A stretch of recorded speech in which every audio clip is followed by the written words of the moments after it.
ஒவ்வொரு நோய்களுக்கும் நம்ம இந்த செரிமானம் முறையாக நடைபெறுதாங்கிறது நம்ம கேட்குறோம். ஸோ அதனால் அளவுக்கு அதிகமாக ஒரு நல்ல உணவாக கூட இருக்கட்டும், இயற்கையான ஒரு உணவாக கூட இருக்கட்டும், அளவுக்கு அதிகமாக எடுத்துக்கும் பொழுது நமக்கு அதை சார்ந்த பிரச்சனைகள் வரும். ஸோ தொடர்ச்சியாக வாதம் சம்மந்தப்பட்ட உணவுப் பொருட்கள் அளவுக்கு அதிகமாக எடுக்கும் பொழுது நமக்கு உடம்புல வாதம் அதிகமாகிடும்.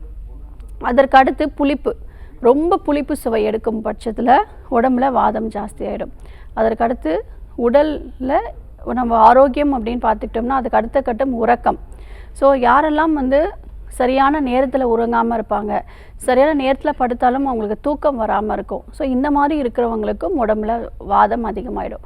ஸோ இந்த மாதிரியான காரணங்கள் நம்மளுடைய அன்றாடம் வாழ்க்கை முறைகளில் நம்ம செய்யக்கூடிய ஒரு சில சின்ன சின்ன தவறுகள்னாலேயே நமக்கு வாதம் அதிகமாகிடும். அதுவும் இப்போல்லாம் பார்த்தீங்க அப்படின்னா ஃப்ரிட்ஜில் ஸ்டோர் பண்ணி நம்ம நிறைய உணவுகள் எடுத்துக்கிறோம்.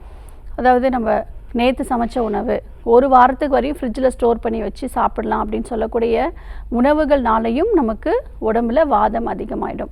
இப்போது குறிப்பிட்டு சொல்லணும் அப்படின்னா இட்லி மாவு தோசைலாம் நம்ம ஃப்ரிட்ஜில் ஸ்டோர் பண்ணி ஒரு வாரத்துக்கு 10 நாளைக்கு தேவையானது எல்லாமே நம்ம அரைச்சி ஸ்டோர் பண்ணி சாப்பிட்றோம். நமக்கு மனசளவில் இது ஃப்ரெஷ்ஷாக தான் இருக்குது நம்ம நினைக்கிறோம். ஆனால் அது ஒரு 7 நாளுக்கு முன்னாடி அரைச்ச மாவு, அது நிறைய மாற்றங்கள் நடந்திருக்கும். அதனாலேயும் நமக்கு உடம்புல வாதம் ஜாஸ்தி ஆகிடும். ஸோ இது எல்லாமே ஒரு முக்கிய காரணம்.